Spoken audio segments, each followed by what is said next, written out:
interest about maybe a living monument, a statue, or something that kind of, do more to kind of remember Coach and what he's done for this program? Do you feel like that's appropriate right now? Well, I think the first and foremost is he's still here fighting, and that's what's great about Coach James. He's an unbelievable competitor, unbelievable toughness that he possesses, and so that's the first thing. And so the second thing is the best way we can honor Coach James is by the way we play, and playing hard, tough, physical, Husky football, which I think we're doing more on a consistent basis. And so the other things that go beyond that, those are great and all, and we'll honor him every way we can. But the best thing we can do is embody the characteristics that he possesses, and that's our toughness, mental and physical toughness, and then play a brand of football that he instilled here for decades.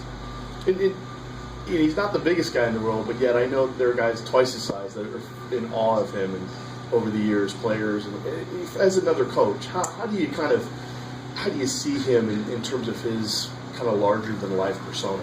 Well, I mean, I can think back to when I was a recruit, and I got one letter from Coach James, and I get goosebumps right now thinking about it. He just had such a persona about him of what he represented, and it was such a hard, tough brand, and it started with him. And so I think that's a sign of a great leader and a great coach, and I'm fortunate enough to have been able to be around him here for the last 5 years and to gain some things from him, whether it's directly in personal interaction or just from learning from the tradition and the past and all the things he's instilled in this program. But what were a couple things that maybe initially you saw in him and you said, I got to use that. That's just too good? Well, the biggest thing that I've got from him is the respect that everybody around him has for him. And that doesn't just come overnight. That doesn't come with, you're the head coach and you get it. You earn the respect you get. And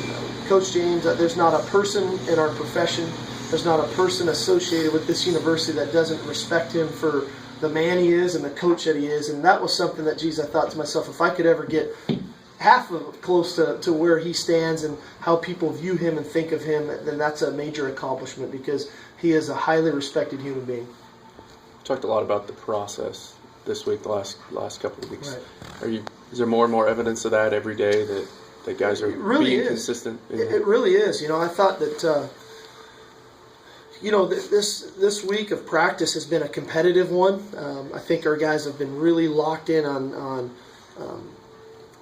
it's the plays that Idaho State's running. It's the formations. It's the blitzes. It's the coverages. It's not necessarily the helmet that they're wearing. And that's been the transformation I've seen with this team, the maturity that they've understood that. We had another upbeat live practice today, and guys flying around and locked in into what their responsibilities are and having fun doing it. And that's one of the great things about this group of guys is that they have a real sense of when to enjoy the process, but also when to really lock in and be focused. And I think we're really improving in that area. There's still areas to improve, and there's still young guys that don't quite understand that yet, that the vets are trying to teach. But all in all, it was a really good week of work, and I'm excited to watch these guys play Saturday. In the past, was it maybe fewer guys, understanding that in the daily process? Yeah, I think so. Just understanding that every play, especially on Thursday, is for a reason. It's for somebody. That there's a key point to each play of why we're doing what we're doing.